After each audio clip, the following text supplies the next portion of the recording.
अस्सलाम वालेकुम नाज़रीन। बात करते चलते हैं कि जिस बात का डर था वही हुआ।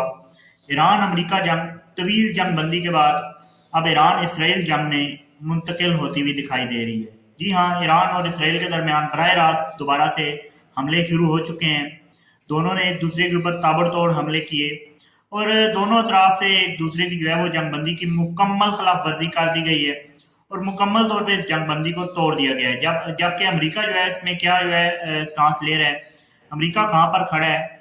अमेरिका क्या अब इसराइल का खुलकर साथ देगा? क्या अमेरिका इस जंग से निकलना चाहता है या अमेरिका जो है वो आगे मजीद इस जंग के अंदर इसराइल के साथ मिल के चलेगा?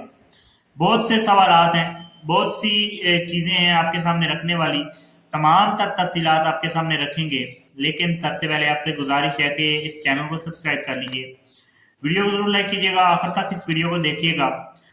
अब बात करते हैं कि अमेरिका चूंकि जंगबंदी की कोशिशें कर रहा था, अब काफ़ी अरसा हो गया है ईरान और इसराइल के जो जंग है दोबारा से शुरू हो चुकी है तवील जंगबंदी के बाद। क्योंकि ये इस जंगबंदी का कोई फ़ायदा नहीं हुआ, इस जंगबंदी से कोई जो है नतीजा खेज मुज़ाकरात नहीं हो पाए, नतीजा खेज इससे गुफ्तगू नहीं हो पाई।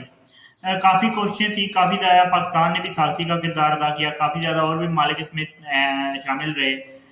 ईरान भी सीरियस था, अमेरिका भी सीरियस था, लेकिन इसराइल शायद नहीं चाहता था कि ये जंगबंदी जो है वो हतमी इंजाम तक पहुंचे। लेकिन अब बात ये करनी है कि इस जंगबंदी को तोड़ दिया गया है। ईरान की जानिब से इसराइल के ऊपर मिसाइलों का एक बैरज जो है वो भेजा गया, जिसके जवाब में इसराइल की जानिब से ईरान के शहरों तेहरान, इस्फहान और मुख्तलिफ शहरों के ऊपर जो है वो मिसाइल दागे गए। ईरान ने फिर से जो है वो जवाबी कार्रवाई की।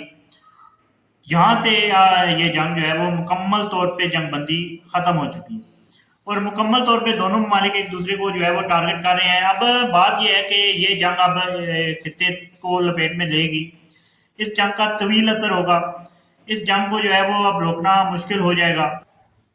मशरक़ वस्ता के कई ममालिक जो हैं इसके अंदर ऐड हुए, आप लोगों के सामने हैं। उसके अलावा पेट्रोल की प्राइसेस, पाकिस्तान ने जिस तरह के असरात जो है वो झेले हैं, आप लोग अच्छी तरह से जानते हैं। पेट्रोल तकरीबन रुपया जो है वो 120 रुपये महंगा हो चुका है इस जंग के नतीजे में।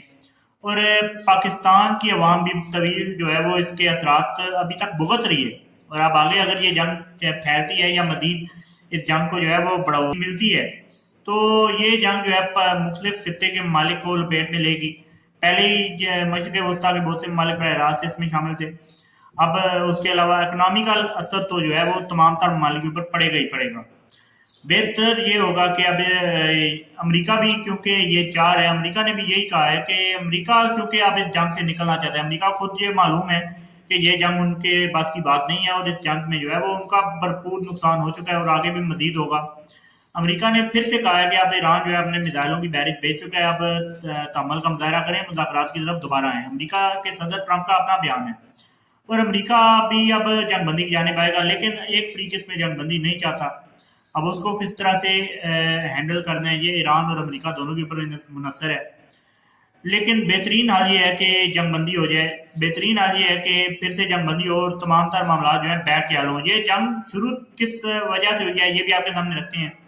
क्योंकि इसराइल के लबनान के ऊपर हमले जारी थे, लबनान के ऊपर हमलों के जो है वो जवाब में ईरान ने इसराइल के ऊपर जो है वो मिसाइल दागे। बदले में इसराइल ने जवाब में ईरान के ऊपर मिसाइल दागे, फिर ईरान ने जो है वो जवाबी कार्रवाई की, जिस पे जो है वो अब जंगबंदी मुकम्मल तौर पर टूट चुकी है। अब आगे मजीद क्या खबरें आती हैं, मजीद क्या जो है वो इसमें पेशरफ्त होती है, आपके सामने रखते रहेंगे। फिलहाल के लिए इतना ही। चैनल को सब्सक्राइब जरूर कीजिएगा, वीडियो को जरूर लाइक कीजिएगा। मुझे दीजिए अल्लाह हाफ़िज़।